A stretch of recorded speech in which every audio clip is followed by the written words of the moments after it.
व्यक्तिगत दोषी ते आहेत का, त्यांनी प्रयत्न केला का? 100% केलेला आणि आजही प्रामाणिकपणे प्रयत्न करतात.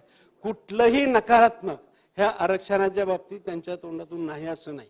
उलट खरं म्हणजे त्यांच्यावर तर ते एवढ्या खालच्या दर्जावर ते टीका करण्याचा प्रयत्न करतात, जाणीवपूर्वक टार्गेट करण्याचा प्रयत्न करतात.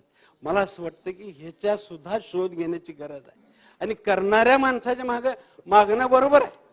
म्हणजे प्रत्येक समाज कुणी असला तरी जो देतोय त्यालाच मागत असतात आणि म्हणून समाजाला एक खात्री असणार आहे की भांडून मिळू शकते ते देवेंद्र देऊ शकतात, एकनाथ शिंदे देऊ शकतात, कारण त्यांनी शपथ घेतलेली.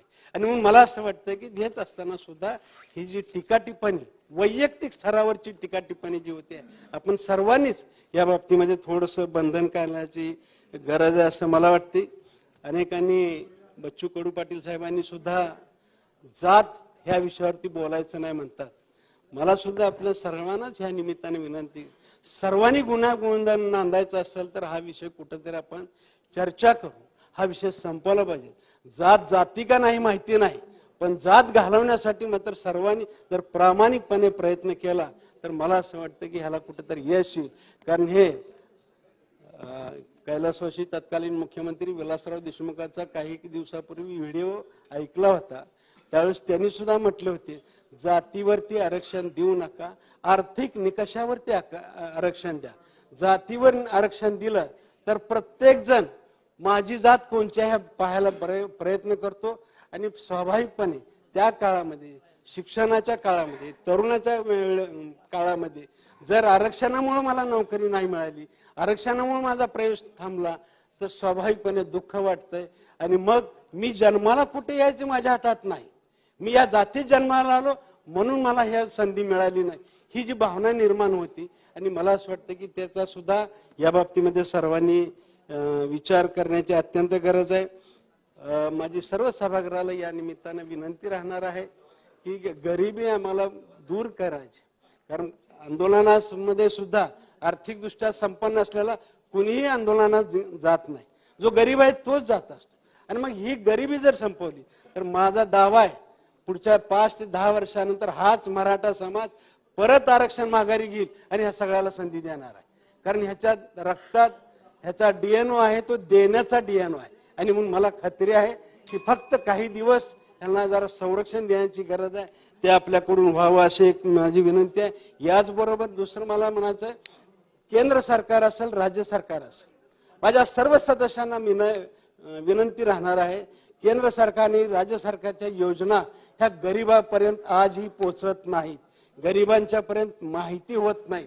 ह्या योजना गरिबांच्या पर्यंत पोहोचवण्यासाठी सर्व अधिकाऱ्याला बरोबर घेऊन, तिथल्या बँकेच्या अधिकाऱ्याला बरोबर घेऊन हे जर आपण योजना राबवल्या तर मला असं वाटतं की आरक्षणाचा सुद्धा पुढच्या काळामध्ये प्रश्न राहणार नाही. आणि म्हणून ह्याचे उपाय जे आहेत ते आपण उपाय शोधले पाहिजे आणि त्याच्यावरती करण्यात सुद्धा, जसे की आता माननीय पंतप्रधान नरेंद्र मोदी साहेबांनी विश्वकर्मा योजना काढलेली आहे, ही 12 बलुतेदारासाठी काढलेली आहे. शेतकरी जसा 12 बलुतेदारांना स्वतःच्या पिकाच्या उत्पन्नातून वर्षाच्या काठीस प्रत्येक 12 बलुतेदारांना धान्य देत होता, तसंच मला असं वाटतं की आता माननीय पंतप्रधान महोदयांनी विश्वकर्मा योजना काढलेली आहे. ही 12 बलुतेदाराशी 18 कलाकार आहेत त्याच्यामध्ये. आणि जातीपेक्षा जे कलाकार आहेत त्या क्षेत्राचं काम करतो त्या क्षेत्राला सुद्धा प्राधान्य दिलेलं आहे. ह्याच्यात जात हा फॅक्टर मानलेला नाही, फक्त 12 बलुतेदार म्हणून आपण म्हणतोय आपण त्याला. पण मला असं वाटतं ही योजना गरिबांच्या पर्यंत जर आम्ही पोहोचवली, शेवटच्या माणसापर्यंत पोहोचवण्याचा प्रयत्न केला, कारण काही बँकेचे अधिकारी असतील, काही शासकीय अधिकारी असतील, ह्या योजना राबवण्याचा त्यांचा उत्साह नसतो.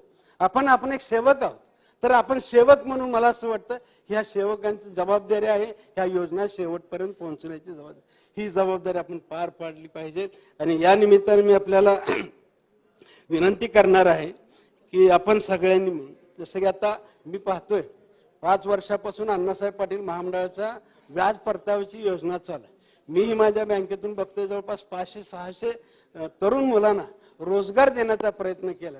यांच्याबरोबर मी चर्चा करतो, आरक्षणाचा फायदा तुम्हाला कसा आहे आणि तरुण मुलांना कसा आहे. त्यांच्याही बोलण्यातून येतं आम्हाला जर असा उद्योग मिळाला, आम्हाला अर्थसहाय्य झालं तर आम्हाला आरक्षणाची गरज नाही म्हणतात. परंतु ही जी मूळ कल्पना आहे की बाबा त्याला आर्थिक दृष्टीतून प्रवाहात आणणे आणि त्याची आर्थिक परिस्थिती चांगली करणे ही जबाबदारी आपल्या सर्वांच्या सर्व समाजाची, मराठा समाज म्हणून नाही, ज्या सरकारच्या योजना असतील त्या सगळ्याच योजना गरिबांच्यासाठी असतील त्या राबवण्याचा प्रयत्न करावा आणि यासाठी आपण सगळ्यांनी प्रयत्न करावा. अध्यक्ष महोदय, परत एकदा जात जाता मी विनंती करतोय की मराठा समाजाला आरक्षण देणं आता अत्यंत गरजेचं आहे. ते द्यावं. देत असताना कोणत्याही समाजाचं, ओबीसीचं असेल, धनगर असेल, कुणाचंही आरक्षण काढून घेऊ नये आणि काढून न घेता आरक्षण देण्याचा प्रयत्न करावा आणि ते आरक्षण कोर्टाच्या दृष्टीनं टिकावं हे सुद्धा प्रामाणिकपणे आपण सगळ्यांनी मिळून प्रयत्न करावा. धन्यवाद अध्यक्ष. सन्मान्य सदस्य